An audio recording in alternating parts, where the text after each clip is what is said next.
terus kan akhirnya lama-lama hanyut. Betul. Kalau ikut arus yang positif, nggak apa-apa ya. Iya, Dikoluskan. Tapi ya itu. Ya. Kita mah ngobrol gini banyak kok dapat ilmunya, percaya deh. Ya. Betul. Siap. Kalau saya kan ngelihat kalau Bu Nori garis hidupnya kayaknya lurus, lempeng gitu ya. Kalau saya kan loncat kanan, loncat kiri, utara, selatan, ke barat, timur. Mungkin buat sebagian orang, ini orang kok kayaknya passionnya kemana, fokusnya kemana gitu. Sebetulnya benang merahnya ada, cuma benang yang lain lebih banyak gitu, hijau, ungu, kuning gitu, itu yang kelihatan. Nah, benang merah yang lurusnya itu kan tersembunyi di dalam. Sebenarnya saya juga kalau ininya bioplastiknya emang lurus, tapi kalau kayak perjalanannya itu emang sempat belok-belok juga kan dari di industri swasta, terus masuk ke universitas, terus resign, terus bikin company sendiri, terus ketipu orang, jeblos, terus ya kemarin sih 9 Februari itu Biopack baru memenangkan kompetisi lain Ocean Innovation Prize. Nanti keren. Ya, makasih. Bulan Mei itu kita diundang ke Friends Polynesia. Ketemu sama Prince Albert II sama beberapa tokoh-tokoh kelautan lah gitu. Sip. Mantap. Luar biasa. Jago bahasa Inggrisnya kayaknya Bu Nori. Kagak juga. Bahasa Inggrisnya I know, you know, we know. Yang penting no sama no ya. Iya benar. Tahu sama tahu kan. No say no.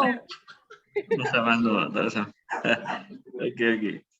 Baik Pak Soeharto, mungkin bisa nggak apa-apa sambil lalu kita pasti kan biasanya proses ini kadang telat gabungnya teman-teman, nggak apa-apa. Selamat malam Bunda. Selamat malam Pak Otto. Selamat malam Mbak Nori, Mas Budi. Ya. Salam kenal Bunda, saya dari Jambi aslinya. Jambi, beliau dari Jambi, Pak Soeharto Bu. Tapi lahir di Solo. Iya namanya di belakangnya biasa orang Jawa Pak. Iya benar. Dari Jambi sebelah mana gitu ya? Saya tinggal di kota Jambi Bunda. Saya beberapa kali udah ke sana Pak. Udah naik perahu yang segede gini tuh Pak, yang kecil gitu. Ketek namanya Bunda. Seberang itu loh Pak, ke seberang lihat kampung batik. Ya. Seberang. Dalam rangka apa Bunda Jambi? Kenapa? Dalam rangka apa ke Jambi? Kalau saya ke sana rangkanya banyak Pak. Ada yang mengajar, ada acara, dulu kan saya di BCA, acara undian gebiar, terus kunjungan ke cabang, terus training. Kalau dalam rangka apa Jambi itu paling banyak itu rangkanya. Sayang baru kenal Bunda ya. Iya. Berarti pengalamannya banyak itu Pak Soeharto Bu Ija. Itu saya lihat sekolah kapal pesiar. Wah. Iya. Keren ini. Ya, namanya Gentala Hospitality School Bunda. Jadi ada Gentala jembatan. Nah, Bunda kalau nyebrang itu kan ada jembatan penyeberang gitu. Itu namanya Gentala Arasi. Nah, sekarang kita namanya Gentala Hospitality. Oh. Jadi ambil gentalanya sebagai jembatan ya? Iya, betul. Sip. Ini mohon maaf ya, mungkin kedengeran ada suara bocor. Saya anjing kecil. Nggak apa-apa. Alami tuh Bu. Alami ya. Biar ada ininya back sound. Iya. Ada back sound. Biarkanlah anjing menggonggong kafilah berlalu katanya. Itu kalau bisa diterjemahin itu bahasanya semangat gitu Bu. Gitu ya. Iya. Selamat datang nih Mas Ardi. juga Selamat malam Pak Nite, ada Mbak Naili. Mbak Naili Selamat itu malam semuanya. ya selamat malam. Imam atau Imam ya? Mbak Naili yang kemarin jadi host Pak Soeharto. Iya, Mbak Naili dari Sumeneb, dosen keperawatan. Ya, selamat malam Pak. Mohon maaf sambil keloni anak-anak ini. Oh, Malam. Malam. Siap. Silakan Bu Nori dan Pak Soeharto bisa dimulai. baik. Mbak Nori yang buka atau saya ini? Bapaknya saya bagian share screen. Baik, selamat malam. Assalamualaikum warahmatullahi wabarakatuh. Waalaikumsalam warahmatullahi wabarakatuh. Selamat malam Bunda Ice ya, juga Pak Yudi, Mbak Nori, Mas Nite ya, juga Mbak Naili, Mbak Erni. Ini sepertinya masih pada proses masuk ini Mas Yudi. Siap. Ya. Ada Mas Yasid juga Pak Soeharto. Yang Kompas Nusantara itu operator kita, ada Mas Yasid yang bantu. Oh iya. Baik, ini penasaran aja nih Mbak Yudi. Siap. Pengen cepet-cepet dengar apa motivator kita ini. Siap. Itu aku ya, Sri Umiyati. Semoga bisa banyak yang hadir nanti. Mungkin Mbak Nori. Silakan Bu Nori. Udah sih, mungkin kalau misalnya mau dimulai langsung nggak apa-apa, kan diawali dengan perkenalan dulu biar makin akrab semuanya. Tak kenal maka tak sayang gitu ya. Betul. Siap, silakan.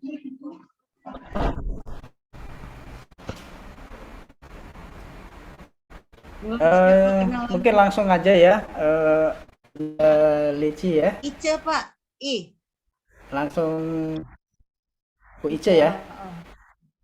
Iya. Oke, baik. Bisa langsung aja Bunda Ice. Kita udah tunggu-tunggu nih, mengingat waktunya juga mepet Baik. ya. Monggo, silakan. Assalamualaikum warahmatullahi wabarakatuh. Teman-teman, selamat malam, selamat jumpa. Kalau saya sebetulnya di Konus yang kedua ini ya, tapi Ya. mungkin ada beberapa Siap. teman yang baru bergabung. Kalau saya sebetulnya awalnya udah kehidupan saya, karir saya itu macam-macam. Pernah jadi copywriter, pernah jadi jurnalis, jadi wartawan, terus terakhir terdampar di BCA. Itu yang paling lama sampai saya purna bakti. Nah, kemudian dari situ, dari pertengahan perjalanan saya di BCA itu saya mulai jadi trainer, walaupun saya bukan di training center. Nah, dari situ mulailah minat berbagi gitu ya. Dan ternyata tidak hanya di perbankan. Setelah saya pensiun malah jadi kemana-mana. Sekarang ini apalagi banyak di manufaktur, kemudian UMKM, ya seperti Mbak Nori tadi bilang, perjalanannya macam-macam gitu ya. Saya juga pernah membantu suami almarhum, dia sebagai wira swasta ya. Nah, jadi saya juga merasakan seperti penyanyi dangdut lah, jatuh bangun aku gitu. Nah, untungnya saya berdiri di satu perusahaan yang stabil. Nah, di sebelah saya nih jatuh bangun ya begitulah. Makanya ini kehidupan itu saya banyak belajar dari kehidupan ya. Kemudian kalau dibilang saya motivator, mungkin semua orang itu motivator. Cuma ada yang berstruktur, ada yang alamiah gitu ya. Nah, mungkin saya bersyukur bisa belajar dari ahli yang memang mumpuni lah di bidang motivasi. Nah, kemudian sekarang ini selama pandemi saya punya kegiatan baru tambahan. Saya suka nulis, tapi ternyata bukan, saya bacanya buku-buku yang serius, tapi keluarnya malah buku cerita, buku cerpen. Belakangan tambah lagi saya nulis cerita anak-anak, ternyata menarik banget. Saya bikin tesis, bikin laporan perusahaan, sama bikin cerita anak. Mendingan bikin tesis, mendingan bikin laporan perusahaan, bikin cerita anak, pusing setengah mati. Nah, jadi dari situ saya belajar bahwa tidak ada celah untuk kita itu tidak belajar. Nah, kita kan selama ini yang kita urusin orang dewasa lebih gampang ya. Begitu kita meladeni anak-anak ya, sama Mbak Naili ya, itu justru yang paling berat. Nah, mungkin sekilas saya itu. Nah, materi kita malam ini saya mengambil yang banyak sekali kita lakukan, tapi ada yang berstruktur, ada yang tidak gitu ya. Itu layanan, servis. Nah, kenapa saya ngambil itu? Kebetulan terakhir-terakhir ini juga saya banyak mengajar ya, kok sok banget ya kalau dibilang mengajar. Berbagilah sharing mengenai itu, mengenai servis. Nah, orang kan bilang servis, mungkin Pak Suwarto paham banget lah ya mengenai servis, apalagi di perkapalan ya, di kapal pesiar. Di kapal pesiar itu urusan hospitality mah luar biasa, luar biasa. Saya sendiri pernah punya niat mau belajar hospitality khusus gitu ya. Tapi udah dikejar umur gitu dan tempatnya jauh. Ya sudahlah, saya dipraktekin aja lah. Saya belajar ke hotel, belajar kemana-mana. Cuma di kapal pesiar belum kebagian Pak. Baru di kapal tunda itu servisnya juga lumayan tuh ya. Di kapal kapal barang gitu-gitu. Ya saya ngelihat bagaimana mereka servis. Nah, kenapa saya tertarik mengangkat ini? Salah satu ada cerita beberapa waktu yang lalu viral tuh di media sosial. Satpam sebuah bank, kebetulan saya alumni dari situ, itu dapat pujian dari nasabah ya, dari nasabah. Kemudian biasalah di Indonesia ini kan netizen kan sangat berkuasa, jadi itu banget ya viral. Si Satpam ini dipuji karena layanannya sangat bagus. Nah, itu kan kalau boleh dibilang Satpam itu kalau di perusahaan dia bukan di dalam struktur, tapi kok bisa? Kan orang jadi bertanya-tanya kok bisa. Dan setiap kali juga kalau saya sharing, mengajar, mengadakan pelatihan, orang selalu nanya, kenapa kok bisa gitu ya? Perusahaan saya dulu bisa sering sekali mendapatkan penghargaan ya, mengenai keunggulan layanan. Saya bilang itu perjalanannya kayak yang ceritanya Bu Nori, nggak sehari 2 hari. Saya buka sedikit rahasianya, itu kita mencanangkan untuk senyum, belajar senyum aja itu 10 tahun. Dicanangkan tahun 1990, berhasil punya senyum yang standar Indonesia tahun 2000. Sebentar ya, ini kucing saya mau masuk ini. Pak Yudi, materi perlu kita share sekarang. Maaf. Ya, silakan, enggak apa-apa. Ada gangguan ini. Enggak apa-apa. Udah masuk kok, dia udah ini. Nah, jadi itu melayani kan tidak hanya melayani orang ya, termasuk melayani ini makhluk kecil-kecil. Mungkin kita masuk yang di sini ya, di yang inspirasi. Nah, ya, ini dulu diskusi dulu nih. Yang di atasnya barangkali bisa dinaikkan nggak? Yang diskusi atasnya dikit. Saya nggak tahu gimana cara ininya. Pak Suwarto di yang mana di diskusi? Itu slide 4. Slide 3 tadi udah saya udah saya ceritain. Ini yang diskusi. Diskusi. Iya. Diskusi.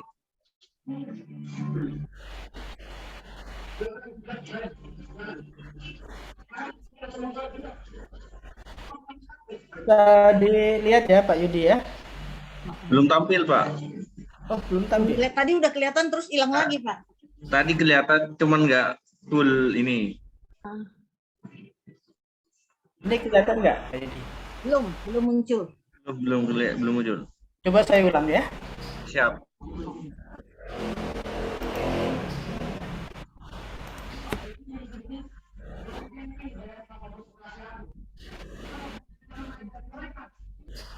Nah, Nah, di atasnya 1, Pak. Ini kan slide 5 nih. Ya, betul. Nah, sip. Bisa Nah, di jadi, full. ya. Jadi tadi saya udah dapat dari inspirasinya. Terus pertanyaan yang timbul itu ya, kenapa sih si satpam itu bisa, apa dasar perilakunya si satpam itu bisa memberikan layanan yang luar biasa gitu.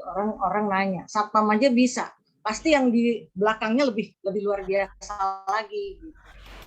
Nah ternyata dari awal kami, gitu, saya di YouTube-nya bilangnya kami ya, perusahaan itu waktu itu saya termasuk di dalam yang harus menjalankan program layanan itu dikatakan bahwa mindset yang nomor 1 itu mindset.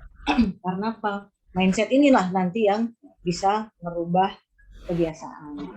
Maaf Pak Suwarto, hilang lagi. Hilang lagi Pak. Slide-nya. Hilang lagi. Hilang Pak. Pak Suwarto tutup aja, nanti saya aja yang share. Ya, Oh, boleh. Berni aja ya. Tutup dulu ya. Sinyalnya lemah mungkin sini Pak Yudi. Ya. Ya. Tidak apa-apa, biar Berni. Oke.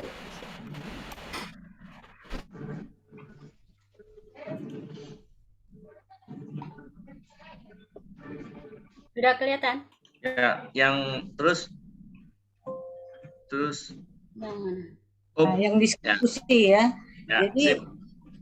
pertanyaannya kan begini, apakah semua orang punya kebiasaan yang baik yang untuk melayani? Kenapa ada orang yang dengan mudah bisa melayani? Ada yang kayaknya berat banget gitu. Emangnya gue pelayan? Itu kan mindset di kita itu, orang yang melayani itu pelayan yang rendah gitu ya. Itu yang harus dirubah. Nah, kemudian apa sih nilai-nilai yang tertanam di dalam mindsetnya tentang layanan? Nah, sebelum kita masuk ke antara mindset dan kebiasaan, ini cerita mindset dulu saya sedikit. Ketika program Service Excellence ini mau dijalankan waktu di BCA dulu, kita dikasih tahu bahwa yang harus dirubah itu mindset, yaitu mindset layanan. Dulu tuh nggak ada cerita orang melayani ya. Kita paham lah ya, kalau kita pergi ke perusahaan-perusahaan pemerintah, bukan perusahaannya, instansi pemerintah, itu kan ya namanya layanannya kita udah maklum lah ya. Kalau saya ke situ mesti minum obat penenang, mesti obat darah tinggi gitu. Sering banget saya tuh berantem, sering banget. Saya kan orangnya nggak sabaran ya dulu. Nah, terus dari situ dikasih tahu itu semuanya perilaku itu karena mindset bahwa melayani itu pekerjaan yang rendah, yang bisa asal aja, yang bisa gampang aja. Makanya dulu itu kan layanan tuh lambat, lelet, biasa. Nah di perbankan sendiri kami termasuk yang, bukan kami ya, BCA termasuk yang awal mencanangkan perubahan perilaku layanan. Nah kami kan dulu tinggalnya BCA itu kan dulu di Sudirman. Di jajaran kami itu, di jajaran Jalan Sudirman itu berapa bank ya? Di sebelah kami itu Chase, terus BCA, di sebelahnya itu Tamara, di sebelahnya itu Lipo, di sebelahnya dulu masih ada BCD, kemudian Bank Bali, apalagi paling sebelah sana itu yang jadi Commonwealth itu apa gitu ya. Pokoknya Mandiri ada di sebelah sana. Nah itu orang bisa lihat bahwa layanan di BCA itu saat itu dari yang biasa aja semakin lama semakin meningkat semakin baik. Nah itu bukan mudah karena terus-terusan yang disuntik itu adalah mindset layanan bahwa melayani itu bukan sesuatu yang rendah, bukan sesuatu yang dalam tanda kutip ya hina. Nah, jadi mindset ini akan merubah perilaku. Nah, nanti ini ya, apa yang sangat penting untuk merubah mindset dan kebiasaan. Nah, karena gini, pertanyaannya, apakah ada hubungan antara mindset dan kebiasaan? Ada banget. Nah, nanti akan kita lihat bagaimana prosesnya. Ini boleh digeser ya, Pak ya? Siapa yang megang ini layar? Berni. Pak Suwarto. Mbak Erni. Nah, udah, oke, udah. Nah, mindset ini kenapa berhubungan dengan kebiasaan.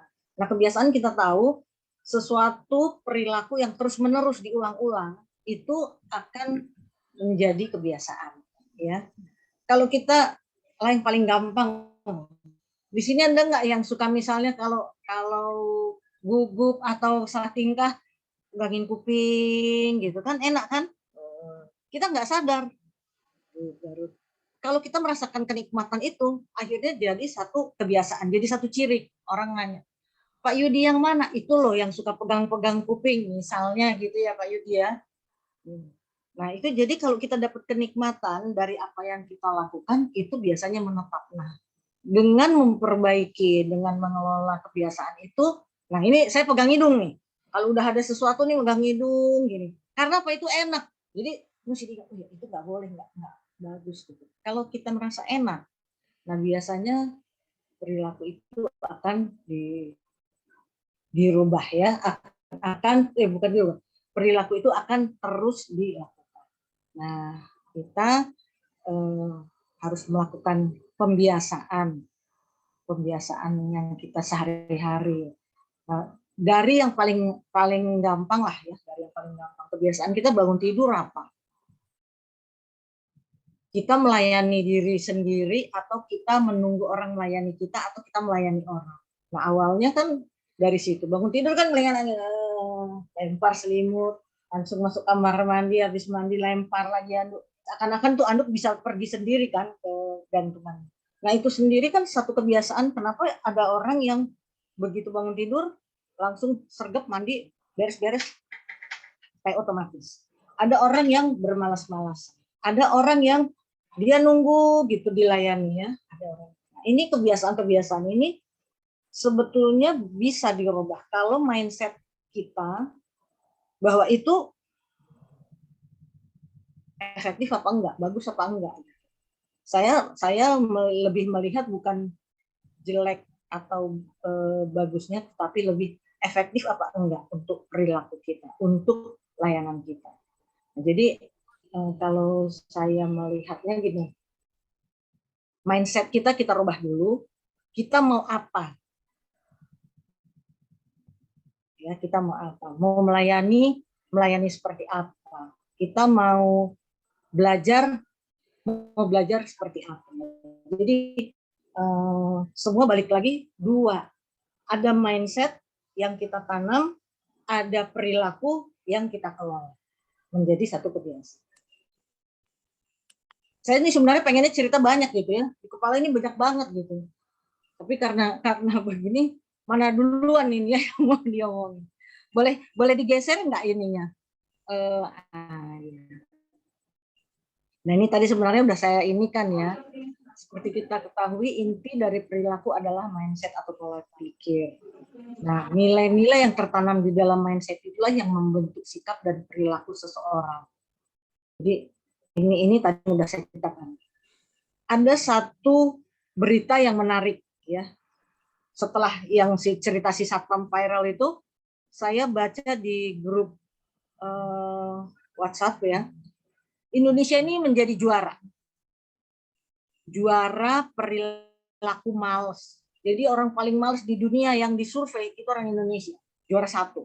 Itu saya sampai bingung gitu ya. Jadi kita ini, dan dibandingkan dengan Asia Tenggara aja, kita udah paling malas gitu. Kenapa kita jadi malas? Itu kan ya juga ya. Kenapa? Kita itu nikmat banget. Apakah karena kita nikmat jadi malas atau apa ya? Nah ini kan malas ini ada tolok ukurnya yang membuat riset. Kenapa dinilai malas? Kebiasaan kita yang mana yang sampai kita dinilai malas? Nah kebayang nggak orang malas melakukan satu pekerjaan, ntar lagi deh, ntar besok deh. Nah itu kan apa sih yang menjadi kita seperti itu kan adanya di sini, di mindset. Ala besok juga nggak pergi, dia nggak lari. Kebiasaan kita kan seperti itu. Nah ternyata ini merasuk juga ke layanan. Kita tuh sekarang nggak bisa bilang bahwa layanan itu hanya pas tatap muka aja, enggak. Tapi sistem. sistem yang bagus, kemudian pemeliharaan hubungan itu juga kan masuk layanan ya. Pak Soeharto kan merasakan banget itu. Jadi kalau saya membaginya perilaku kita itu dalam berinteraksi orang ke orang, dalam berinteraksi dengan sistem yang ringkas, yang efektif, dan produk kita sendiri udah bagus belum ya? Udah bagus belum yang kita layani? Misalnya tadi Pak Soeharto membuka sekolah pelayaran untuk kapal pesiar ya Pak ya. Nah, produknya itu apa? Apakah pendidikannya ataukah hasil nanti melayani? Menghasilkan sistem atau menghasilkan orang. Nah, ini sendiri kan sudah sebuah layanan ya Pak ya. Nah, jadi kalau kita bisa melebarkan bahwa layanan ini dari kita mulai melek mata sampai kita tidur lagi itu udah siklus layanan, dan semua itu bisa menjadi sesuatu layanan yang bagus kalau ada sistem yang mendukung, ada manajemen yang mendukung, dan ada orang yang mau. Kan balik lagi ke orang yang mau nggak? Boleh digeser Pak ininya. Nah ini yang tadi saya ini kan ya. Nah mindset itu apa aja sih isinya? Ya ada sifat, ada karakter. Yang paling penting itu nilai. Yang paling penting nilai apa yang ditanamkan ke orang itu tadi. Melayani itu bukan sekedar melayani orang lain, melayani diri sendiri, mandiri, itu kan melayani diri sendiri. Nah, satu kebiasaan orang Indonesia ini, mohon maaf, saya juga orang Indonesia, bahwa kita itu mungkin karena saking murahnya tenaga kerja di sini ya, di Indonesia ini, kita itu kalau nggak punya pembantu di rumah, itu kayaknya kita tuh nggak bisa ngapa-ngapain. Saya dulu sempat seperti itu gitu ya, tapi setelah saya lakukan segala sendiri, hidup-hidup aja gitu ya, bisa melayani diri sendiri itu bisa gitu. Nah tapi mindset kita itu yang salah. Emang lu nggak punya pembantu, nggak punya ART, nggak ada ya. Nah itu kan membuat semua orang tergantung sama orang lain, dalam arti bukan tergantung apa ya, jadi males gitu. Melayani dirinya aja males, apalagi melayani orang lain. Gitu. Mau melayani orang lain kalau ya lu mau bayar gue berapa, bahkan kadang-kadang nggak mau dibayar pun nggak mau. Nah, jadi ini memang apa ya, kalau saya melihatnya kita ini akhirnya memberikan excuse terhadap kemalasan, terhadap kebiasaan yang tidak efektif, yaitu di sini, di attitude ini ya, di attitude ini. Jadi karena di kepala kita selama masih ada yang bantu, ya udah. Punya anak kan ada ibu, ada mertua. Ada ibu, ada mertua yang bisa jaga. Akhirnya apa? Sikap kita ya menunggu uluran tangan. Dan ini akhirnya ke semua lini kehidupan kita begitu. Bukan kita nggak mau nolong orang ya, malahan kita berharap ditolong sama orang. Akhirnya keluarnya ya perilakunya ya begitu tadi.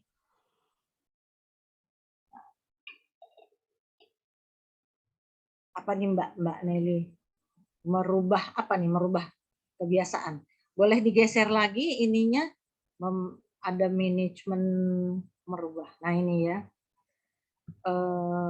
kebiasaan itu tadi dalam lingkaran mindset kita bagaimana, attitude-nya bagaimana. Attitude ini ada dua. Kalau saya ngambilnya gampangnya ya dua, yang attitude sikap yang positif sama negatif yang positif itu ya kita mau. Kalau sekarang itu ada ini lagi digalakkan istilahnya mental pemenang dan mental pecundang. Jadi kalau yang sikapnya positif itu punya mental pemenang, mental mandiri, mental pejuang. Sedangkan yang sebaliknya tuh sikap negatif itu ya mental pecundang, menyalahkan orang lain, tidak mau tanggung jawab. Nah kita itu difasilitasi bertahun-tahun yang selama ini saya amati itu difasilitasi, dikasih kebebasan, dikasih kelonggaran orang untuk males, untuk menyalahkan orang lain. Nah itu kan untuk dalam satu layanan itu nggak bagus gitu loh kalau kita bicara tentang layanan. Jadi kita mesti ke mental satunya lagi, sikap positif itu mental pemenang, mandiri, mau berjuang, mau belajar. Keluarnya apa? Mau belajar, mau menyerap ya kayak kita saya senang sekali ya bergabung di Konus ini, banyak ilmu-ilmu ajaib saya bilangin gitu. Pengalaman-pengalaman bukan dari teori sekolah, tapi perjuangan masing-masing orang itu tuh ilmu itu buat saya. Iya ya. Beruntung banget gitu. Kita cuma mendengar gitu.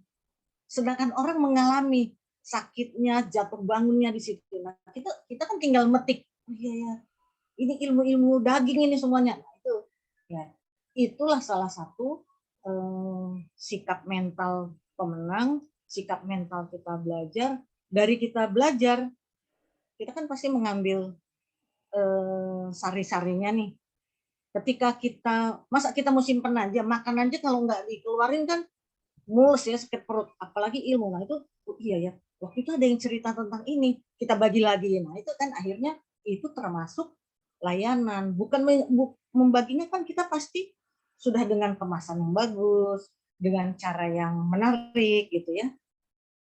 Contoh yang kayak pengalaman Bu yang biopack itu Bu Nori. Bu Nori ya. Saya selalu pengennya bilangnya Bu Nori itu menarik sampai ditipu orang ikhlas gitu. Itu kan itu luar biasa. Keren. Itu memang ya kalau katanya orang sih, kalau kita masuk dalam dunia usaha nggak pernah ditipu, nggak mungkin kita bisa berhasil. Dan kita bisa bangkit dari ditipu orang, itu sikap positif, mental pejuang. Biasanya orang yang udah lolos di situ, dia akan rendah hati dan dia akan mau berbagi ilmu bagaimana bangkit dari keterpurukan itu tadi. Nah, ini kalau kita lihat ke situ ya. Nah, ini boleh digeser nggak? Saya mau masuk ke merencanakan perubahan. Ini ya. Jadi kebiasaan sama mindset ini tadi ini sudah saya jelasin nilai yang diyakini itu apa. Kemudian ini mungkin kita tanpa sadar ya apa yang dilakukan orang tua kita masuk ke dalam diri kita. Kalau saya mau sharing sedikit, dulu orang tua saya itu mengajarkan kita begini. Ayahmu misalnya pejabat. Yang jadi pejabat itu bukan dia, bukan kamu, dia. Kamu nggak bisa ngambil fasilitas dia. Kalau kamu kepengen mendapat fasilitas seperti itu, ya kamu mesti jadi pejabat. Untuk kamu mau jadi pejabat, kamu mesti sekolah, kamu mesti belajar, kamu mesti gaul. Nah, dan kita di rumah, saya di rumah dari kecil, kami punya jadwal mencuci piring. Misalnya saya Senin, nyuci piringnya 1 kali ya, makan siang kami pulang sekolah. Misalnya saya Senin, adik saya Selasa, itu nggak bisa ditawar. Tapi tetap aja ada celah peluang. Ada adik saya tuh males cuci piring, dia bayar adiknya. Aku kasih nanti kau duit segini, cucikan piring ya. Jadi di situ kita belajar negosiasi. Akhirnya kita kan lapor sama ibu saya, Mah dia nggak nyuci piring, ya, kan aku udah bayar. Nah, di situ ibu saya negur, nggak boleh kayak gitu. Bukan masalah kamu punya uang, kamu bisa iniin orang. Tapi tanggung jawab kamu. Kalaupun kamu nyuruh orang, kamu mesti berdiri di situ, kata ibu saya. Kamu mesti lihat kualitas hasil kerjanya gimana. Jadi kita tuh dari mulai SD, saya kelas 4 SD udah nyuci piring. Adik saya kelas 2 SD waktu itu. Nah kami berdua mulainya. Sampai SMP, sampai SMA. Terus saya nanya sama ibu saya, kenapa mah mesti cuci piring? Itu adalah dasar layanan. Yang hari itu bertugas cuci piring, nanti hari lainnya dia bertugas merapikan meja, menata meja. Ada lagi yang hari lainnya lagi membereskan piring habis makan. Nah, jadi tanpa sadar, ibu saya tuh nggak cerita bahwa itu service excellent, enggak. Tapi itu nilai itu ditanamkan. Pembantu nggak boleh bantu. Adik saya itu masih kecil kan, naik pakai kursi, dibikinin sama ibu saya tangga trap-trapan gitu supaya dia bisa nyuci piring. Kami cuma ngeliat aja gini dari dia, nggak boleh bantu. Nah, jadi tanpa sadar itu adalah nilai yang ditanamkan ibu saya. Kemudian ayah saya lebih lucu lagi, ngajarin nyuci pakaian dalam. Tidak boleh pakaian dalam dicuci sama pembantu. Jadi kalau udah giliran nyuci pakaian dalam, kan zaman dulu kamar mandinya segede gaban gitu kan, pakai ember lah masing-masing ngintip. Dia nyucinya gimana? Terus zaman dulu kan belum ada deterjen cair, ada deterjen bubuk sama sabun batangan. Tusuk-tusuk. Itu diperiksa sama bapak saya. Begitu digantung di jemuran. Ini siapa punya nih? Ini siapa punya nih? Yang masih nggak bersih, suruh cuci ulang. Kemudian satu lagi, nyetrika baju. Pakaian sekolah itu harus disetrika sendiri. Kalau pakaian yang lain bolehlah disetrika orang lain gitu. Dan ada batas waktu. Karena zaman dulu kan kami tinggal di Medan, listrik itu sering banget mati. Jadi kalau nyetrika itu pakai areng. Hanya boleh sampai jam 4. Lebih dari jam 4 nggak boleh. Jadi kalau kita pergi main kemana-mana, belum nyetrika baju, wah lari pulang ke rumah. Jadi itu sebenarnya nilai itu ditanamkan pelan-pelan, nggak bisa dipaksa. Kalau dipaksa, kan orang apapun ya, yang dipaksa itu ada satu quotes kali ya. Adik saya nih, dia bilang ini, orang itu kalau disuruh itu kayak dilarang. Kalau dilarang kayak disuruh. Saya mikir gini, apa makna kata-kata dia ya? Bener aja, coba anak kecil dilarang. Jangan main hujannya, nangis dia minta keluar. Tapi kalau disuruh mandi, nangis-nangis nggak mau mandi. Nah, jadi ternyata memang di otak kita ini semuanya serba terbalik. Jadi jangan kita memaksa orang, tapi lakukan itu sebagai satu kesenangan. Barulah diulang. Nilai-nilai itu diterapkan, diserap, diulang, jadi di dalam perilaku kita sehari-hari. Itu tanpa sadar, sederhana banget. Cuci piring, beresin piring, tata meja, nyuci baju, pakaian dalam, dan akhirnya sampai gede juga, sampai kadang udah ada pembantu juga sungkan kita tuh. Itu kan rahasia kita pakaian dalam kan, janganlah sampai ketahuan sama orang lain gitu tuh yang. Kemudian pakaian sekolah, karena itu tanggung jawab kita. Kita mau keren, mau kita jelek, itu kan tanggung jawab kita. Nah dari situlah akhirnya tertanam satu perilaku yang tadi, yang sikap yang positif, yang mandiri gitu ya. Akhirnya terbawa sampai ke sini. Kalau udah dapet basic perilaku itu, basic mindsetnya, sikapnya dapet, perilakunya gampang lah kita ini. Kayaknya kayak enteng banget gitu ya ngomongnya ya.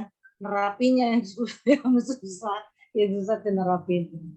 Oke, boleh digeser nggak ini?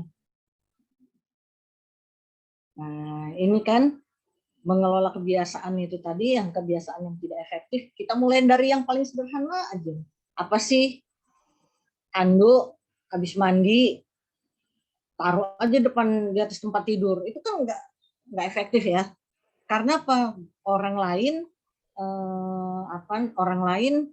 yang harus melakukan itu. Buang waktu, buang tenaga, buang energi. Kalau kita mau pakai studi, ya kalau orang-orang ilmiah itu pakai studinya apa, motion and time study. Berapa banyak gerakan yang tidak efektif yang dilakukan. Harusnya dia udah bisa berangkat melakukan yang lain, dia harus membereskan pekerjaan kita. Sementara kita nggak nambah tenaga kan, habis mandi, taruh situ, berapa banyak sih tenaga yang kita keluarin? Nggak banyak. Nah, kemudian dari kebiasaan tidak efektif kita screen lah ya, kita saring sampai menjadi efektif.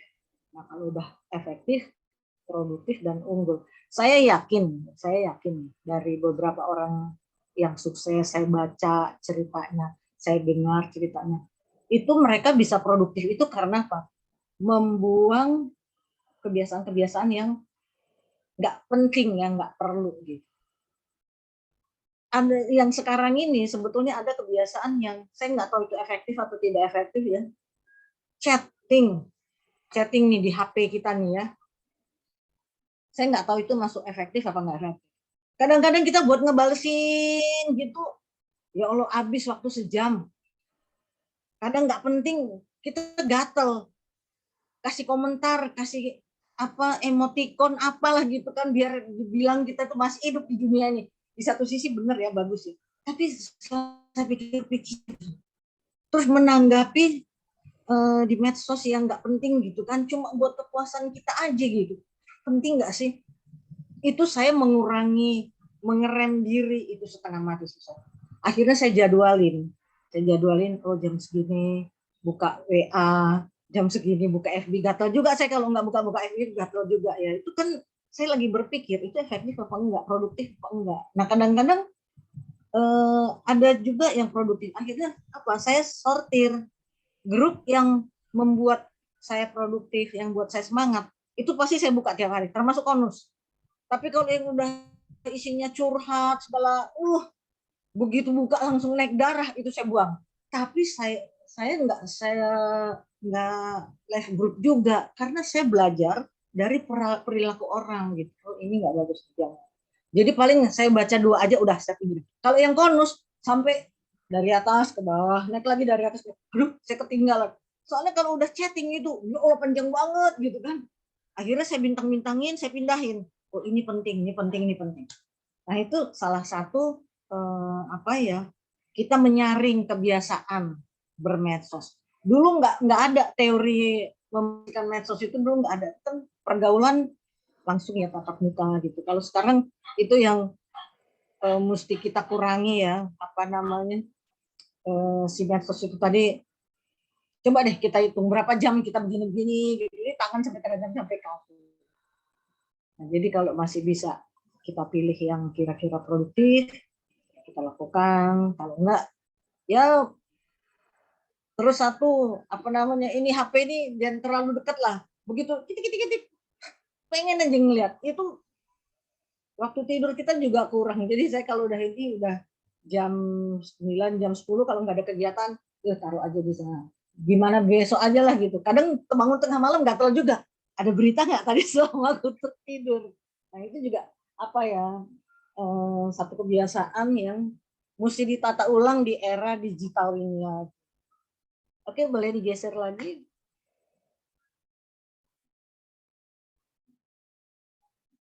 Nah ini kan ini biar keren ini, manajemen kebiasaan. Sebetulnya hidup kita ini kan mengelola ya, memanage. Selalu kalau saya memakainya prinsip ikan. Kenapa ikan? Ikan itu kan kalau berenang itu mulutnya gini-gini ya. Dia bilang apa itu? Saya selalu kalau di kelas, ikan itu ngomong apa itu? Saya belum pernah jadi ikan, Bu. Anak-anak itu ngomong gitu. Enggak, dia tuh ngajarin manajemen, saya bilang. Kok bisa, Bu, ngajarin manajemen? Iya, dia kan bilangnya gini, poak. Itu kan manajemen. P-nya planning, O-nya organizing, A-nya executing atau action, C-nya controlling. Itu kan udah manajemen. Siapa yang ngajarin? Ikan, saya bilang. Jadi orang ingat, iya ya, manajemen ikan. Jadi guru kita itu banyak. Salah satu si ikan ini, ikan itu dosen manajemen, maha guru manajemen. Makanya balik lagi, kebiasaan bisa nggak di-manage? Bisa. Rencanakan kebiasaan-kebiasaan yang produktif, yang efektif. Contoh tadi, buka WA, mesti disiplin kita. Jam berapa sampai jam berapa. Melek mata, dengar azan dulu misalnya gitu kan. Kita kan melek mata kan, cek, tangan ini langsung otomatis. Nah kemudian memilah kebiasaan yang efektif dan produktif. Nah ini ya melaksanakannya berarti ini udah masuk ke executing ya. Minimal 21 hari berturut-turut. Ini bukan saya yang ngomong, saya ngutip aja. Pada jam yang sama, pada hari yang sama, tiap hari selama 21 hari, lakukanlah kebiasaan ini. Katanya itu berhasil merubah atau memperbaiki atau menjadikan satu kebiasaan yang baru. Nah ini juga udah diterapkan di satu sekolah yang berasrama. Mereka tidak boleh dikunjungi, siswanya yang baru itu tidak boleh dikunjungi oleh keluarganya. Karena Pak, keluarga ini suka intervensi kan. Sedangkan sekolah ini punya kebiasaan yang lain.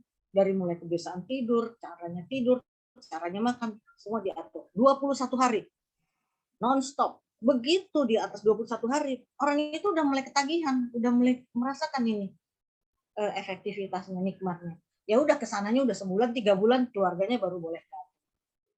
Itu apa namanya, dari satu penelitian ya, dan bukan sekedar penelitian, mereka melakukan praktiknya langsung. Nah, kemudian mengendalikan kebiasaan ini tadi controlling. Kasih reward untuk kebiasaan yang sesuai nilai dan visi, memberi hukuman untuk kebiasaan yang tidak efektif. Nah, untuk memberi reward ini, kalau di perusahaan mungkin mudah ya. Seperti kami ambil contoh kayak di BCA. Itu berapa puluh tahun terakhir ini, itu ada perlombaan antar cabang untuk layanan. Dan itu berjuang benar-benar. Dan untuk mendapatkan itu kan kita mesti tahu nih, kita berjalan di jalan yang benar apa enggak, di kebiasaan yang benar apa enggak, di perilaku yang benar apa enggak, di audit. Kami itu dulu meja aja di audit. Satu meja ini untuk barang pribadi hanya boleh 25%, lebih dari itu kena denda. Beneran dihukum. Ada catatannya. Aduh, kalau udah dicatat, dipamerkan ininya kita, keburukan kita kan malu. Perbaiki lagi, perbaiki lagi. Nah, kalau kita bagus, kan ada nilainya, ada tolok ukurnya. Kita dapat hadiah. Nah, itu bikin kita semangat ya. Kita bikin kita semangat. Nah, jadi kita mulai aja dari sekarang. Kita mau misalnya nih dalam layanan apa nih? Sekarang kalau saya ngelihatnya gini, yang paling sederhana aja kehidupan kita sehari-hari. Ini selama pandemi kita kan agak tergantung ya sama ini apa namanya, tergantung sama GoFood ya. Apalah pokoknya yang beli-beli online itu. Nah, jadi salah satu yang saya lihat itu adalah perbaikan kemasan dari pedagang-pedagang yang tergabung di dalam grup ini. Karena apa? Kalau dia jualan biasa gitu kan, orang kan beli, kalau nggak suka ditinggal. Tapi kalau kita pakai ini platform online gitu, kan itu kalau dikasih nilai 3 aja itu udah malu banget. 3. Orang itu pengennya kalau nggak 5 ya 4. Itu begitu ada kritikan masuk, itu kan ada penilaian. Nah, jadi harus dihukum kalau dia tidak bagus. Nah, saya melihat ada satu tukang jual mie goreng. Dulu saya kalau beli sama dia, awalnya dibungkusnya pakai bungkus kertas. Dicepret gitu aja, masukin kantong plastik. Kemudian belakangan dia pakai styrofoam, walaupun di alas plastik. Mulai ada kritik. Sebulan lalu kalau nggak salah saya belanja lagi di situ, dia masuk di kemasan kotak yang ramah lingkungan. Saya bilang, nah ini dong kemasan yang bagus. Iya Bu, udah banyak masukan. Nah berarti apa? Dia merubah perilakunya yang tadi, yang penting gue laku, yang penting orang udah kenal. Nah, itu menjadi satu kebiasaan yang baru, melayani, mengikuti apa yang disarankan oleh customer.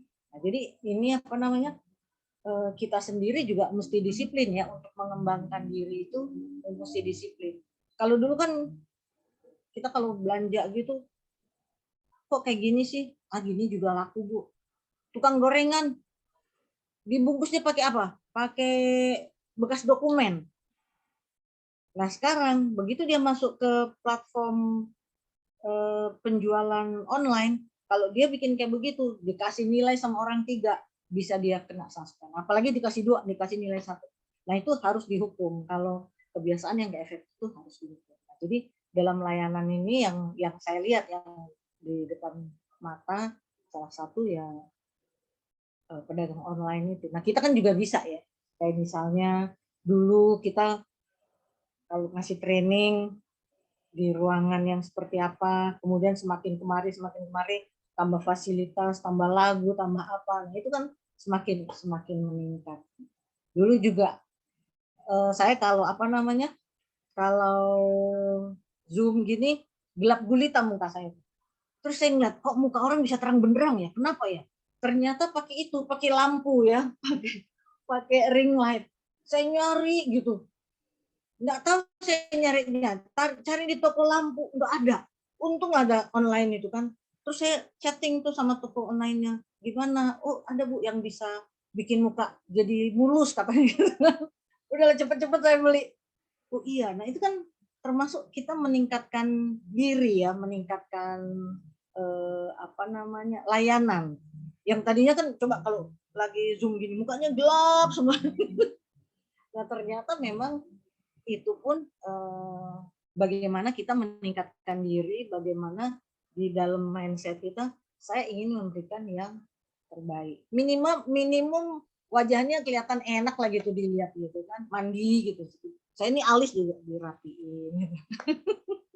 Ini termasuk layanan loh. Kebayang nggak kalau alis saya pakai kampak gitu kan, melihatnya juga Allah si ibu. Oke, kita geser boleh? Nah, ini ya. Apa yang ditanam, ini orang bijak yang ngomong, bukan saya. Apa yang ditanam itu yang dipanen atau dituai. Saya ngambil contoh tadi apa yang ditanam orang tua saya, walaupun dia tidak menanam bahwa itu layanan, tetapi kemandirian, akhirnya yang panen saya, gitu, yang panen anak-anaknya. Nah ini ya, nilai, balik lagi ke nilai melayani adalah pekerjaan mulia dan terhormat itu luar biasa. Ada satpam, saya belajar ke satpam juga kan. Satu satpam, satu lagi office boy saya. Dulu setiap kali saya nyuruh dia, sebelum dia melakukan, ya Bu gitu. Dia selalu bilang, terima kasih ya Bu. Saya kan bingung, saya gini. Kan saya nyuruh kamu, mestinya saya dong yang terima kasih. Dia bilang, enggak Bu. Ibu nyuruh saya, berarti Ibu percaya sama saya. Jadi saya mengucapkan terima kasih dulu. Dan si office boy ini ketika ada penilaian, dia termasuk yang mendapat penilaian terbaik. Karena itu tadi, perilakunya, sopan santunnya, dan bisa dipercaya. Jadi kalau dia setiap kali disuruh apa-apa, kan yang lain kebanyakan ini, siap gitu. Tahu-tahu nggak dikerjakan. Kalau dia pertama, terima kasih Bu, terima kasih Pak, akan saya kerjakan. Begitu selesai, dia langsung lapor lagi. Jadi nggak ngilang. Itu dia ngitung. Tadi saya begini-begini Bu perjalanan, detail dia itu. Hebat ini. Saya nanya, Bapak kok bisa kayak begitu? Iya Bu, daripada nanti saya ditanya terus pikirannya saya nggak benar kerjanya. Nah dari situ saya ngelihat, saya belajar dari dia. Setiap kali kita mendapatkan kesempatan, apapun kita disuruh orang atau kita apa, bukannya orang itu yang mengucapkan terima kasih dulu. Kita yang disuruh itu harus mengucapkan terima kasih dulu. Itulah saya salah satu belajar dari layanan. Ketika kita melayani orang, kita mengucapkan terima kasih. Bagus itu orang mau minta kita melayani dia. Ini sikap positif ya yang saya. Oke, masih ada nggak ini?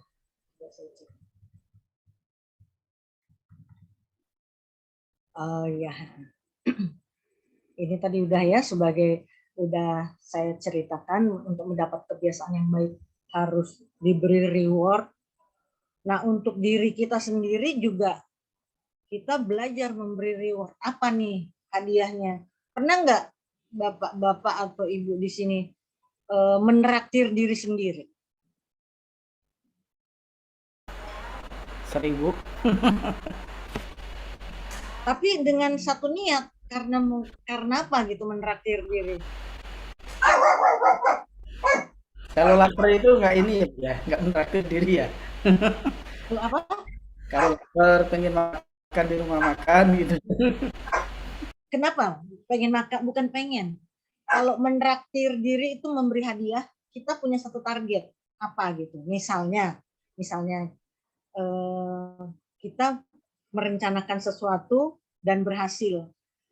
Kita menraktir, bukan menraktir orang lain, kita menraktir diri sendiri. Itu termasuk reward. Contoh, bisa puasa misalnya gitu. Bisa puasa Senin Kemis, misalnya berapa paket gitu kan. Kalau kita bisa sekian paket, pada akhir paket itu kita misalnya kita pengen minum es kelapa lah apa, di luar dari yang sehari-hari, sesuatu yang istimewa. Nah itu reward itu tadi harus ada perencanaannya. Jadi nggak, aduh pengen makan di restoran padang traktir, nggak gitu, bukan yang itu. Reward yang dalam hal ini itu harus ada perencanaannya, kemudian targetnya udah tercapai belum. Kalau belum tercapai udah makan enak, itu bukan reward itu Pak. Nah, jadi itu juga harus direncanakan, semacam kita membuat perlombaan untuk diri sendiri. Kalau saya dulu berlibur Pak, aku ngerjain ini. Kalau ini tercapai, aku mau berlibur sendiri, nggak mau diganggu siapa-siapa, aku nggak mau bawa siapa-siapa. Saya tidur Pak di hotel Pak, tidur sendiri dari mulai check in sampai check out, tidur puas-puas, nggak ada yang ganggu, nggak boleh siapapun telepon. Itu reward Pak. Aduh enak banget rasanya, kayaknya merdeka gitu. Sampai suami saya nanya gini, kamu di hotel sama siapa? Cek aja, saya bilang gitu. Gue pengen tidur, nggak ada yang nanya-nanya, nggak ada yang tanya-tanya, nggak ada yang protes. Saya mau ngapain, mau tidur, mau terbalik sendirian. Nah itu reward. Jadi kita boleh milih sih apa aja, sesuatu yang tidak biasa, yang kita inginkan, tapi nggak boleh sekarang, nanti kalau udah selesai. Nah, ini reward untuk kebiasaan yang kita hilangkan atau kebiasaan yang kita lakukan kita. Masih ada lagi? Kayaknya masih ada.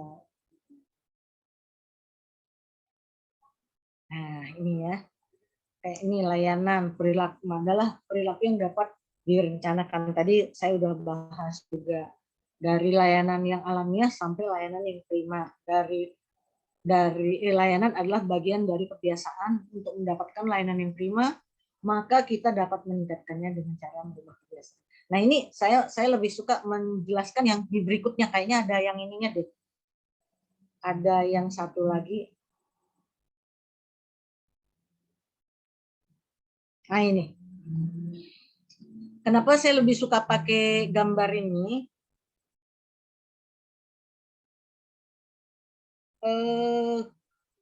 Kebiasaan atau layanan yang alamiah itu yang orang tanpa diajari dia sudah melakukannya.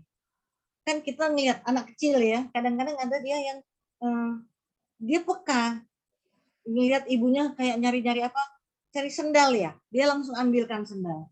Nah itu alamiah. Setiap orang punya naluri, punya hasrat untuk melayani orang lain, itu ada. Nah kemudian itu bisa berkembang, tapi bisa juga hilang. Misalnya anak ini yang udah ngambilin sama buat ibunya, terus ibunya bilang, nggak usah, kamu kan ada pembantu. Atau anak ini udah lari ke belakang misalnya ke kerak sepatu, nggak usah, si bibi aja suruh. Nah artinya apa? Dikikis sama orang tuanya, lingkungannya. Yang alamiah tadi bagus itu dikikis. Jadi kita sebenarnya punya ya dari empati, dari kita meniru orang. Oh kalau kita melayani orang, kita dipuji. Kan anak kecil itu dari kecil sampai sekarang juga, kita kan kalau dipuji orang kan suka gitu. Tapi kan kita karena belajar, kalau anak kecil itu dari mengamati. Nah kemudian setelah kita punya yang alamiah ini, di satu keluarga atau satu perusahaan, ada standar nilai yang namanya melayani itu seperti ini. Contoh kalau di rumah gitu ya, kalau makan, biasanya kalau kami nih dulu, ibu saya selalu mengambilkan nasi untuk ayah saya. Jadi diambilkan nasinya. Saya pernah waktu lagi masih kecil saya bilang gini, emang papa nggak punya tangan ya? Kenapa mesti diambilin nasinya?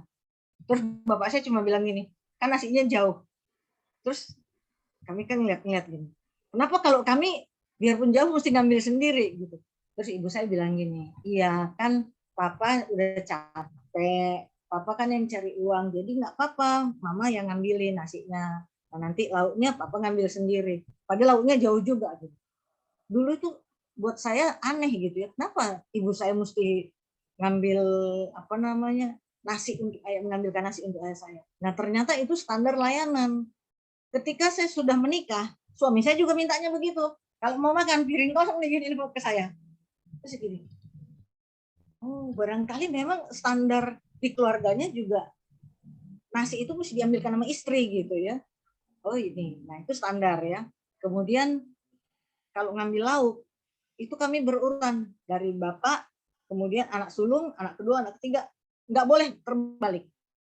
Tapi kalau sayur yang banyak, itu boleh siapa aja duluan. Ini lucu ini ya, standarnya ini lucu.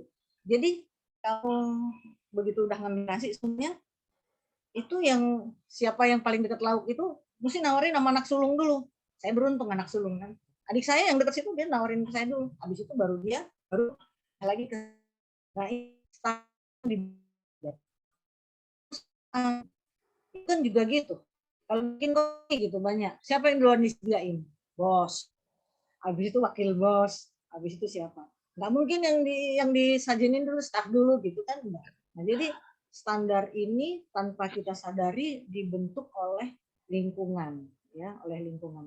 Nah, standar ini kan ada yang berdasarkan sistem, ada yang karena kebiasaan di dalam lingkungan. Nah, tapi ketika kita ingin lebih baik lagi, kita harus membuat yang standar lebih tinggi lagi. Standar apa ini yang belum dilakukan orang? Contohnya lebih cepat, lebih tepat, tidak ada salahnya, kemudian caranya lebih sopan, lebih ramah. Nah, itu masing-masing ambil lagi ya standarnya yang diambil masing-masing tergantung. Kalau di keluarga mungkin lebih primanya bapaknya mau duduk di kursi disediain gitu kan. Pak duduk sini, walaupun bapaknya sebenarnya bisa narik kursi sendiri, tapi itu tadi ingin memberikan satu pelayanan yang baik lah sebagai kepala keluarga. Ya, mungkin dari saya ini aja kali ya. Coba di belakangnya ada lagi nggak?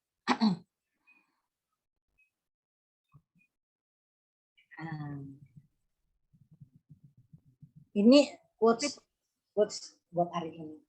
Mungkin dari saya tuh, saya ngocehnya panjang banget ya. Kalau mau tanya-tanya yang di sebaliknya, karena apa ya, kenapa saya tadi terus gitu ngomongnya nggak pakai berhenti. Saya sambil ngintip-ngintip waktu, nanti takut waktunya kurang. Monggo silakan apa yang bagian mana, atau ada yang kurang masukkan sharing-sharingnya. Ini kayaknya chatnya banyak nih. Oke, baik Bunda. Luar biasa sekali nih. Materi ini sangat matching dengan program sekolah saya Bunda, yaitu Service Excellent. Nah, ini luar biasa. Apa yang bisa saya bantu nih? Oke, Bapak Ibu mungkin ada. Mungkin ditutup dulu screen-nya. Mbak ini ya. Oke, sip. Mungkin Mbak Naili kayaknya nih. Saya lihat semangat nih untuk belajar ke Wija. Silakan Mbak Naili. Tadi saya lihat ada itunya, tapi saya kok nggak bisa buka chatnya ya. Oke, bisa saya bantu baca ya Bunda ya? Dibantu baca atau mau Itu saya Mbak Nelly itu langsung open mic aja Mbak Nelly. ya baik. Mohon izin Bu Nori dan Pak Suwarto, saya langsung tanyakan kepada Bu Ice ya Bu. Selamat malam Bu Ice. Iya Mbak Nuri. Ya, saya ingin sharing saja Ibu.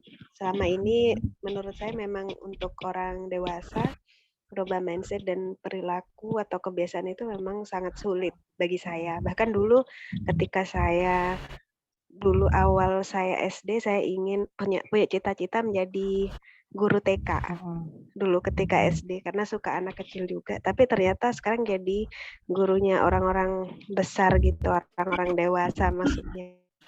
Nah, itu saya sempat ini sih agak ketika saya harus menjadi seorang dosen, saya berpikir gimana ya caranya, saya nggak terlalu suka gitu harus merubah orang dewasa gitu saya dulu pikir saya ketika di awal. Nah, ini barangkali Bu Ica bisa sharing, mungkin ada kita yang ya berhasil gitu Bu merubah mindset dan juga perilaku dan kebiasaannya. Kira-kira apa tuh Bu yang paling mempengaruhi hal-hal seperti ini? Bisa sukses merubah mindset dan juga perilaku.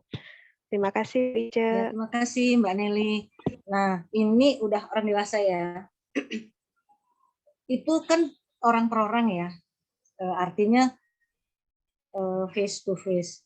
Sebetulnya lebih mudah kalau kita mengenal, kan ibaratnya gini, kalau di marketing atau di penjualan, siapapun orang yang kita hadapi itu adalah customer kita ya, itu customer kita. Jadi kita mesti tahu dulu dia ini berperilaku seperti itu, punya kebiasaan seperti itu, kenapa? Nah, kita mesti tahu dulu si orang ini apa ya? Dia itu sebenarnya siapa? Karakteristiknya seperti apa, sifatnya seperti apa, dan jangan dilupakan latar belakang keluarganya itu seperti apa yang membuat dia punya kebiasaan seperti itu. Nah, dari situ nanti baru kita buat petanya. Oh, misalnya nih, kalau kita ngomong apa, dia selalu membantah. Kalau kita ngomong apa, dia selalu nggak mau nurut. Apakah dia punya keinginan untuk dianggap? Ya, karena kita ada satu teori mengenai hierarki kebutuhan. Salah satu kebutuhan orang itu adalah ingin kebutuhan orang. Ketika dia sudah mendapat penghargaan itu, artinya apa? Kita sudah membeli hatinya. Oh, dia pengen didengarkan. Oh, dia pengen. Nah, setelah kita membeli hatinya, ibaratnya jualan, kita bujuk-bujukin dia. Ini loh, kamu tadi kan di sini. Nah, sekarang coba, menurut kamu yang ini bagus. Kita jangan buat orang dewasa, kita nggak bisa mengindoktrinasi langsung, nggak bisa. Tapi kita beri, kalau dalam ilmu jual beli itu, untungnya buat saya apa? Kalau kami menyebutnya itu singkatannya itu UPSA. Untungnya buat saya apa? Jadi kita jual ide-ide yang menguntungkan orang itu. Misalnya, apa yang tadi dia ngelawan lulu? Kita bisa nanya gini, dengan kamu tidak menuruti, kamu sebetulnya apa yang kamu inginkan? Ya aku pengen nggak suka aja. Nah yang kamu suka apa? Nah begitu kita tahu, kita tanya apa kebutuhan dia, dia kan pasti buka, lama-lama dia buka dirinya. Kadang-kadang kan orang nutup dengan cover ya, dengan cover yang galak, yang ganas. Sebenarnya dalam hatinya itu rapuh banget. Oh ternyata dia pengen dielus-elus, bukan dalam secara fisik ya. Dia pengen diperhatiin. Nah begitu udah kebeli hatinya, oh dia gini. Coba deh kamu begini. Pelan-pelan kita jual ide kita jual ide kita. Nggak usah lama-lama, kamu sekian hari aja, sekian. Insya Allah, kalau kita udah dapat inti dari mengapa dia melakukan itu, kita jual. Dan kita memang mesti terotak ya. Customer-nya kan macem-macem ya. Ada 10 orang ya 10 pendekatan gitu. Nah, itu kita bisa. Saya salah satu, kalau saya boleh bilang contoh, salah satu bekas staff saya, bukan bekas ya, kalau dibilang bekas udah nggak dipakai lagi gitu.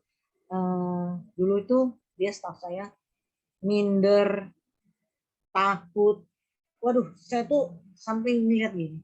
Kenapa? Pendiam. Tapi saya lihat bahwa ini orang punya satu keuletan. Cuma dia nggak pede. Itu saya membujukinya kayak saya ngedidik ulang lagi balik anak umur 7-8 tahun. Saya kasih pekerjaan yang paling ringan, menulis. Persis ya seperti yang saya tulis. Pelan-pelan. Saya bilang gini, saya sih kasih target kamu, karena anak buah saya jadi lebih gampang ya. Saya kasih target kamu sebetulnya 3 bulan. Tapi kalau kamu bisa mengerjakannya 4 bulan, 5 bulan, atau 6 bulan, nggak apa-apa. Yang penting kamu mau mengerjakannya. Itu nggak sampai 2 bulan, dia sudah melakukan lebih dari yang saya target. Kenapa? Bangkit ini ya, rasa percaya dirinya. Jadi tiap-tiap orang itu punya perilaku, punya kebiasaan yang kita harus sadari kenapa dia melakukan itu. Nah ini memang salah satu beratnya kita sebagai misalnya dosen, sebagai trainer, dosen apalagi ya 1 semester ketemu mukanya gitu ya, kita juga emosi juga. Tapi kita bikin peta. Kalau saya kebiasaan saya itu bikin peta anak buah si A, si B, si A kelakuannya begini sih. Nanti pada satu waktu sebulan saya ajak ngobrol. kamu tuh bulan ini begini.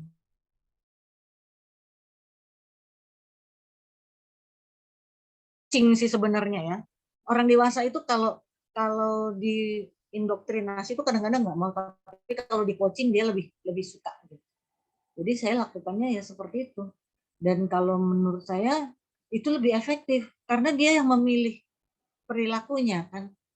Hanya kita memberikan contoh gambarnya yang cocok buat kamu. Ibaratnya baju, ini ada 5 baju. Kamu yang suka yang mana? Kenapa kamu suka ini? Kenapa kamu suka ini? Ya kalau kamu suka coba kamu laksanakan. Jadi lebih seperti itu. Sebetulnya dosen itu menarik. Dari yang tadinya dia 0 menjadi 1, 2, 3, 4, 5 gitu kan. Ataunya dari minus dia menjadi plus gitu. Iya Bu Ica. Terima kasih banyak Bu Ica. Memang harus ini dulu ya Bu ya, didampingi dan benar-benar dimengerti dulu Ya. personnya gitu ya Bu. Kalau dari ilmu, saya nggak tahu ya itu ilmu marketing atau ilmu sales apa ilmu apa, tapi ada satu yang kita mesti tahu itu kenali customermu. Jadi kalau dalam istilah kita itu KYC, know your customer. Customer itu bisa siapa? Bisa teman, bisa suami, bisa anak, itu customer kita semuanya. Nah, kalau kita udah dapat customer kita ini siapa? Dia siapa gitu. Ya bukan suami, tapi siapa dia itu? Karakternya, perilakunya, sifatnya, nilai-nilai di kepalanya. Kadang-kadang nggak cocok sama kita nilainya itu kan.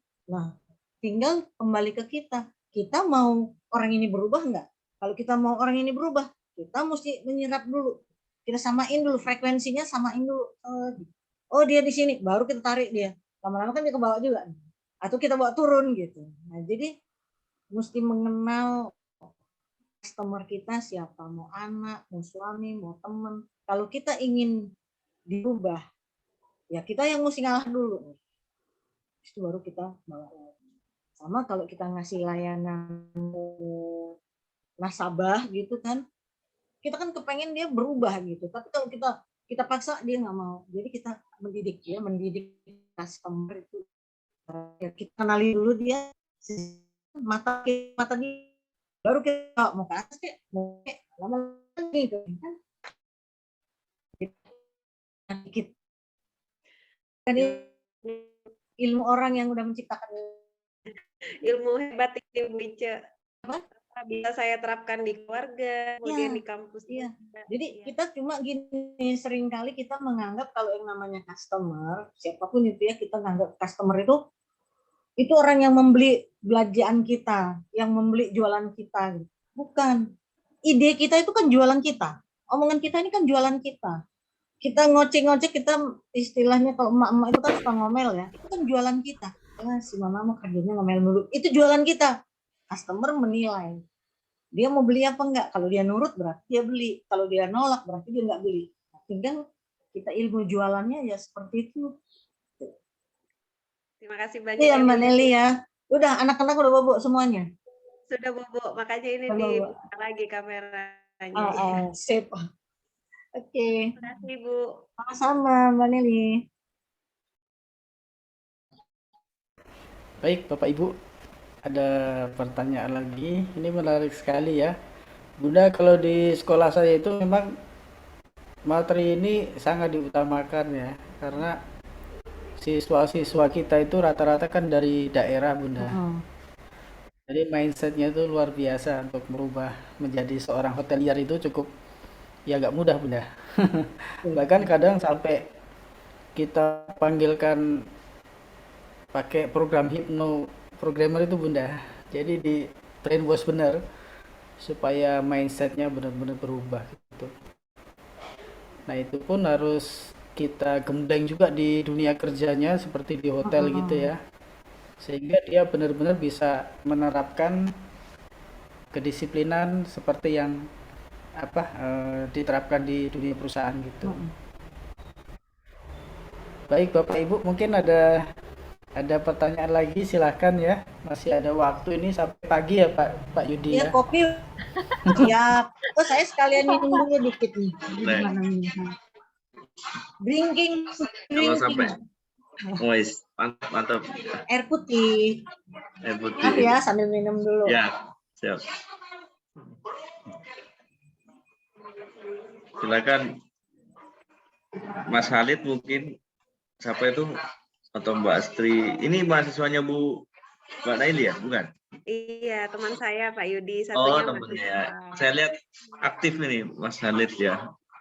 Di diskusinya acara Sepertinya Zoom-nya ada Pak Ulis. pertanyaan di chat atas dari Mas Halid.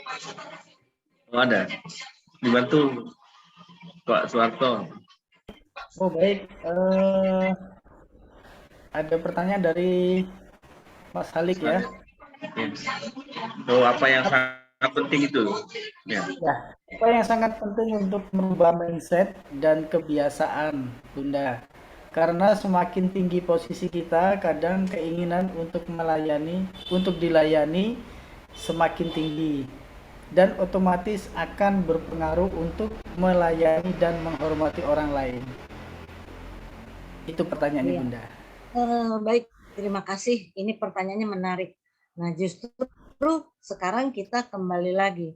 Yang membuat orang semakin tinggi, semakin ingin dilayani, itu orang itu atau lingkungan. Ya, seringkali begini, lingkungan ini kalau orang Sunda bilang tuh pujian gitu. Pengen dipuji, jadi melayani berlebih-lebihan. Padahal yang si orang ini, si pejabat ini, itu nggak pengen dilayani. Saya melihat sendiri ada satu pejabat di Indonesia. Saya masih zaman dahulu lah, sebelum reformasi tahun berapa ya, itu sekitar 93, 94 kali, 93 pas 94 kali itu ya. Saya diundang ke kantornya dia, kantor beliau ini. Kami ngobrol gitu kan. Terus di ruangan dia itu ruangannya gede, ada tempat air panas, ada ini segala macam. Dia gini, Ceh, ke saya ngomongnya enak, Ceh, kamu kalau mau minum, kalau mau apa, bikin aja sendiri ya, katanya gitu. Di sini mah nggak ada dilayan-layanin. Saya bingung. Bapak, terus yang bikinin minum Bapak siapa sih bilang? Ya bikin sendiri katanya gitu. Kan yang tahu ukurannya kan aku katanya gitu. Terus dia pergi ke situ kan, ada teh, dia bikin teh. Terus, kamu mau teh apa mau apa? Bentar Pak, kalau Bapak suruh saya bikin sendiri. Saya langsung bikin aja, bikin teh. Di situ ada ini. Nah, artinya begini, bahwa orang makin tinggi, makin ingin dilayani, mungkin dia tidak seperti itu. Tetapi lingkungannya yang memberi fasilitas untuk melayani.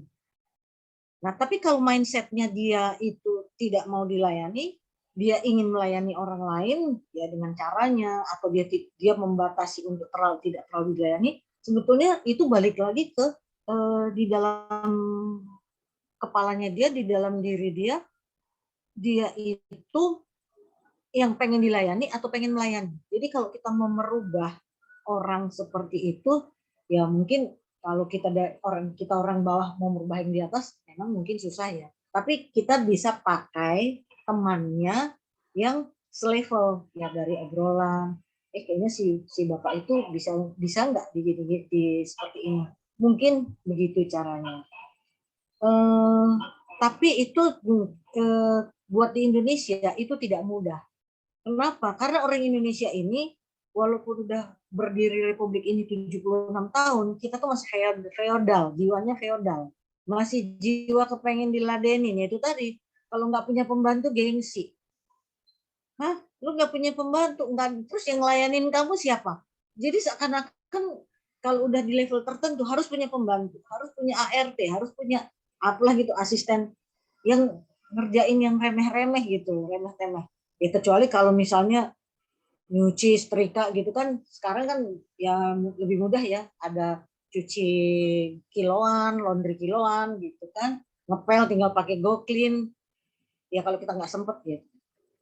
Nah jadi memang untuk merubah mindset orang itu kembali lagi ke diri orangnya itu sendiri, mau nggak melayani diri sendiri dulu. Nah, jadi saya ngambil contoh lagi di kantor saya yang lama itu, direksi itu nggak manja.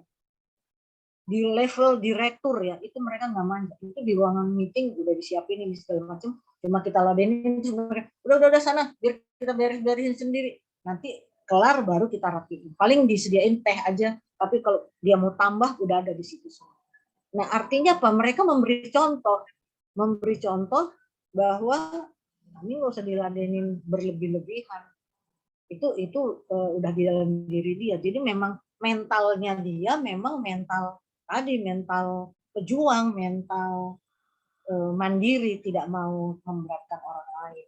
Jadi balik lagi ya ke kitanya, mau nggak kitanya mandiri, mau nggak kitanya tidak dilayani untuk hal-hal yang ambil minum gitu, tolong dong gelas gitu, kan ada orang yang seperti itu, tolong dong kopinya di situ, dia bergerak nggak ada 2 meter. Sebenarnya itu kan lebih menggerakkan tubuhnya dia. Jadi balik lagi merubah mindset itu tinggal mau apa enggak gitu, atau kepaksa gitu. Pas bangkrut gitu nggak punya pembantu lagi, terus mau gimana coba? Mau rekrut tetangga gitu kan nggak mungkin kan. Jadi kita bisa belajar memandirikan diri. Itu barangkali ya Mas Khalid ya, kurang apa gimana? Gimana Mas Khalid? Bisa dipahami ya? Saya mau nanya, kalau Mas Khalid bangun tidur, mandi, yang ngejemur anduknya siapa?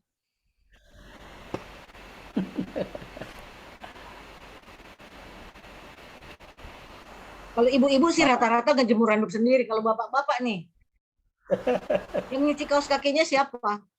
Ayo Pak Yudi, ngaku ayo. Saya terbiasa mandiri. Alhamdulillah bisa bantu istri Bu. Alhamdulillah. Berbagi tugas.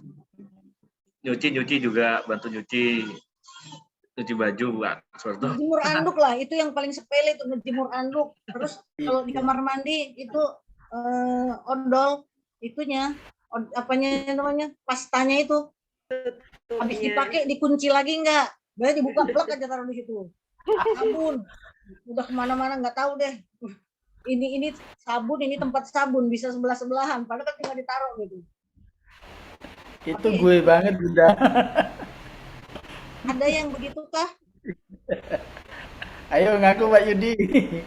Kalau di survei para bapak Indonesia itu banyak kan begitu. Saya juga bingung. Betul tuh Bunda. Betul sekali. Ya mungkin nggak mau ngaku aja nih Pak Yudi Bunda. Jadi Pak Warto di sekolah hospitality-nya basicnya itu loh Pak, melayani diri sendiri. Anduk siapa yang ngejemur, bukan yang nyuci lah, yang ngejemur siapa, odol kembaliin nggak ke tempatnya, sabun ditaruh di tempatnya nggak, 3 itu aja. Itu kan basic pribadi ya, rahasia itu kan sebenarnya kan. Iya betul. Memang kalau di jurusan housekeeping tuh Bunda, itu merawat kamar ya. Kalau di hotel itu juga anak-anak tuh kalau gengsi itu salah masuk sekolah sini. Misalnya gengsi ngepel, gengsi bersih kamar mandi itu juga apa ya? Salah masuk jurusan kalau mereka masih gengsi gitu. Saya itu dulu pernah ikut itu Pak, kayak workshop housekeeping, spray dari mulai bentang spray, nariknya itu dihitung loh menitnya Pak, di Bandung itu dulu saya ngikutnya. Making bed namanya Bunda. Saya ngikutnya tuh kelas seminggu, lumayan itu. Bersih sampai ngorek-ngorek pinggirnya. Padahal kan udah hotelnya udah bersih ya. Terus kita prakteknya di hotel yang jelek di losmen, mau nangis rasanya. Jadi kita makanya nih, kenapa Pak? Makanya materi Bunda ini matching sekali Bunda dengan sekolah saya. Iya. Sangat matching. Ya nanti kalau kita ada kesempatan bisa saya undang untuk narasumber Bunda ya. Boleh. Saya di Aceh, di Banda Aceh, waktu habis tsunami, saya ngasih pelatihan buat itu, buat kan banyak hotel baru. Terus mereka kan serekrut-rekrutnya orang aja. Karena kan nggak bisa orang dari luar daerah, banyak kan orang lokal gitu ya. Itu saya bantu juga mereka untuk melakukan ya basicnya dari psikologinya ya, saya dari melayani orang, memahami orang, terus merendahkan hati. Itu susah banget. Kenapa mesti menunduk begini? Itu kan keyakinan dia tidak boleh menunduk sama orang. Wah, ngerubah itu tak seru banget itu. Iya. Apa ya, kita mesti tahu dulu basic nilainya mereka itu, kita memang ini banget. Jadi membungkuk ini nggak mau Pak, bayangin aja. Itu kan layanan standar internasional gitu kan, membungkuk gitu. Nggak mau. Jadi saya untuk yang hal sederhana aja. Aduh, saya sampai diskusi itu sama si orang hotelnya itu, ini basic ini. Terus ini naruh makanan, minuman, itu kan standarnya tangan mesti di belakang gitu kan. Dia nanya, kenapa tangannya mesti di belakang? Terus saya bilang, boleh taruh di kepala. Jadi saya ngajar itu pakai bahasa preman. Coba kamu bayangin, kamu begini sambil taruh ini di kepala, gimana? Aneh lah Bu, nanti ketiaknya kelihatan. Nah makanya tutuplah di belakang sini gitu. Jadi mengajar mereka bahasanya juga pakai bahasa dalam tanda kutip ya, bahasa budaya mereka. Nggak mau nunduk, nggak mau naruh tangan di belakang. Pokoknya yang udah standar-standar internasional layanan itu kita mesti terjemahin lagi ke dalam bahasanya. Pada saat itu mereka customer kita Pak. Jadi memang setiap customer itu perlu pendekatan manusiawi ya, perlu pendekatan yang personal.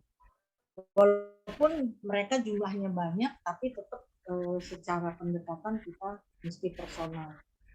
Saya selalu background check-nya itu budayanya dia apa. Kenapa? Bukan masalah apa-apa. Apa nilai yang udah tertanam di dia. Karena kita kan mesti merubah. Kalau kita ujuk-ujuk, kita ini mesti tegak begini gitu kan. Mereka nolak. Jadi kita mesti ngikut dulu gitu ya. Ke semua customer kita tuh kita ngikut dulu, dia miring-miring, tapi ya kita kuping gitu. Habis itu baru kita tarik ke posisi yang kita kenal.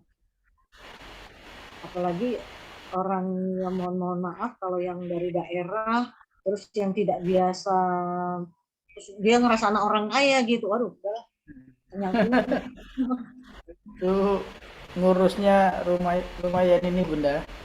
Ribet dan seru ya Pak ya. Iya. Apalagi kita itu ada asrama Bunda. Jadi anak-anak itu kan diasramakan. Waduh, ngurusnya itu bener. Mendingan ngurus anak bayi itu ya. Iyalah, anak bayi kan kertas kosong katanya, kita tinggal nulisin. Kalau ini kan kertasnya udah kertas buram, kusut, ada yang udah dicoret-coret, kita mesti bersihin lagi gitu kan. Iya, Bunda. Tapi memang kalau ini ya pengalaman saya, untuk yang seperti itu memang ada bagusnya kita ini ada semacam pendidikan kemiliteran, entah seminggu gitu dipres diituin, dia mesti memang dalam tanda kutip kayak disiksa gitu, dibikin nol semuanya, ceret gitu. Begitu dia udah sampai dipres nol, baru dibangkitkan lagi, barulah kita masukkan ke ide-ide kita. Saya melihatnya dulu di ini, di sekolah, di Akademi Pelayaran, AIP ya, Akademi Ilmu Pelayaran. Sekarang udah jadi apa itu? Itu ada teman saya, sombongnya amit-amit itu. Tapi pengen masuk di situ. Di situ disiksa bener, disiksa dalam hati, ya fisik, ya mental, ya nangis dia. Udah mau lari dia dari sana. Terus kita cuma bilang, katanya mau jadi nakoda. Belum badai udah nangis. Berenangan itu di situ di Sungai Gunung Sari. Kayak dia kayak ketampar gitu. Iya. Dia balik lagi ke sana. Waktu dia pas berhasil gitu kan, beda Pak, udah manusia yang lain beneran. Jadi memang kadang-kadang perlu apa ya, dinolkan, digambar secara fisik iya, mental iya sampai nol. Ada memang pendidikan yang memang harus dilakukan seperti itu. Tapi ya kita lihat Iya. juga ya untuk di level mana. Tapi kalau untuk layanan-layanan memang mesti dibikin gitu. Apalagi kapal pesiar, nggak mungkin kan laut itu tenang terus. Tiba-tiba lautnya bergejolak itu mana bisa kita lawan kan? Iya. Nah, Jadi kalau di perhotelan itu yang apa? Yang fisik ya Bunda ya. Kemiliteran itu fisiknya ya. Biar fisik mental itu kuat. Sementara kalau untuk disiplin itu kita berkolaborasi dengan industri Bunda, dengan hotel-hotel. Jadi mereka langsung dipraktekkan pendidikan pun di hotel magang sehingga ya. benar-benar standarnya sudah diterapkan gitu. Nah, lulusannya pun sudah siap kerja seperti kebutuhan industri gitu. Dikirim ke itu Pak, kalau untuk fisik dikirim ke Lido aja Pak seminggu. Biasanya biasanya kalau fisik tuh maraton, senam gitu aja Bunda. Oh, Karena di hotel itu sendiri sudah termasuk juga latihannya luar biasa ya. iya. Kalau berdiri apa itu juga seharian kadang apalagi di front office itu kan. Jadi itu sudah kayaknya sudah cukup Bunda untuk melatih fisiknya ya. Paling senam setiap hari Sabtu gitu. Itu latihan fisik manis-manis ya Pak ya. Hiburan biar seger. Iya. Kalau untuk disiplin salah satu diantaranya ya kalau orang mau mengikuti satu pendidikan yang standar itu memang mesti dinolkan gitu. Dari nol itu baru kita mau isi kemana. Tapi kalau Betul. di tempat pekerjaan orang udah datang dengan level yang berbeda-beda gitu, nggak bisa dinolin lagi. Nah untuk nolinnya ini kan mesti pelan-pelan, satu-satu gitu diinnya. Iya. Jadi baliknya ke sini ke kesadaran. Ya kalau di perusahaan kan gampang ya, mau dibina atau dibinasakan, tinggal pilihannya kan itu. Terseleksi ya Bunda. Terseleksi sendiri secara alamiah. Tapi kan kalau sekolah kan kita nggak kepengen begitu. Kita kan kepengen menghasilkan sesuatu produk yang standarnya sudah ditentukan. Standar layanan apalagi gitu kan. Mereka perlu Iya, banget benar. itu belajar QIC ya, siapa customermu, termasuk bukan customer itu saja, teman dia dari mana seperti apa. Ya biar nggak ada friksi lah gitu di antara mereka. Kan itu pasti ada ya. Itu di jurusan front office Bunda. Hmm. Jadi sering apa di resepsionis itu ya. Itu diajarkan bagaimana apa namanya public speakingnya, melayani orang lain gitu. Oke, Bapak Ibu, sepertinya cuma saya sendiri yang banyak tanya ini. Yang lainnya gimana, Bu Naili, ada tambahan? Ilmunya memang benar-benar sangat bermanfaat, terutama bagi perawat ya, karena saya mengajar pendidikan keperawatan juga. Karena perawat itu sangat pelayanan sekali Bunda memang. Jadi untuk memberikan caring kepada pasien itu memang harus energinya harus optimal. Karena kalau tidak, terus kata Bu Nori tadi kurang ikhlas gitu, nanti ya dampaknya sebenarnya ke dirinya sendiri, lelah gitu.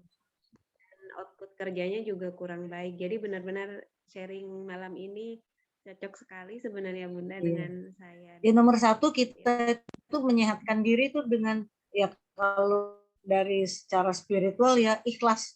Apapun yang kita lakukan kalau ikhlas kan hati kita jadi ringan, jadi riang, sehat. Kalau kita udah nggak ikhlas, aku lagi kan kita suka gitu ya. Aduh kenapa sih? Kalau kita tuh suka bilangnya gini, little to me, salary no up. Artinya kan gini, dikit-dikit saya, tapi gajinya nggak naik-naik. Itu udah nggak ikhlas itu, berat nanti hati itu. Jadi ya memang kuncinya kita belajar, kuncinya kita kerja itu satu, ikhlas. Mau enak, mau nggak enak, mau pahit, mau manis, ikhlas aja.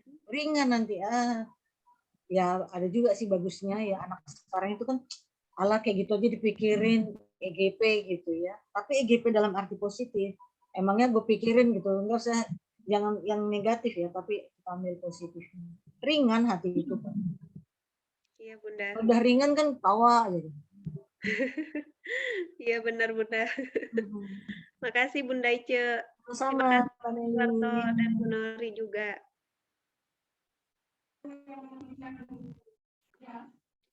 Baik, Pak Suwarto mungkin bisa di ini biar Bu Ice bisa istirahat. Oh, baik, siap. Baik Bapak Ibu, pemateri malam ini luar biasa ya. Kita bisa menyimpulkan bahwa halo, bisa dengar suara saya? Bisa. Bapak Ibu ya. Dengar. Masih merdu Pak, masih merdu. Masih mantap. Iya. Ya, sejatinya ketika kita tidak mau melayani, kita akan ditinggalkan orang lain. Ya. Layaknya seorang bayi itu sebenarnya itu melayani kita, bukan dia terlahir untuk dilayani. Mungkin melayani mbahnya, melayani orang tuanya yang minta anak, minta cucu gitu ya. Nah, terima kasih sekali Bu Ice ya, malam ini menginspirasi sekali materinya. Sesungguhnya kita memang harus selalu melayani antar sesama. Itu saja Pak Yudi, mungkin Ya. Foto dulu ya. Mohon maaf. Siap. Ya baik. Mohon maaf ya Bapak Ibu kalau ada salah kata dalam penyampaian malam ini. Sekali lagi terima kasih Bu Ice ya, mudah-mudahan sehat terus, panjang umur, ya, Pak Yudi dan tim semua yang ada di grup ini dilindungi, dijauhkan dari virus-virus ya. Amin. Bugar, amin. Itu saja dari saya. Assalamualaikum warahmatullahi wabarakatuh. Waalaikumsalam warahmatullahi wabarakatuh. Terima kasih semuanya. Ya, Mohon maaf. foto bersama dulu Bu Ice, maaf. Mas Hasid dipandu. Siap Pak Edi. Izinkan saya ini ya, mandu untuk foto bersama. Siap. Hitungan 3. 1, 2, 3. Kita lagi. 1, 2, 3. Oke, masuk di Oke. Konus TV ya. Masuk di Konus TV. Nggak ada gaya bebas loncat gitu ya. Enggak. Terus hilang semua dari layar. Bu Nori mungkin dibuka mic-nya, open mic biar ini. Siap. Terima kasih banyak Bu Nori, Ice, terima kasih. Bu Nori, Pak Suwarto, Mbak Naili, Bu Ice, Pak Enim, Mas Hasid. Ya. Pak Suwarto, Sukses. Mas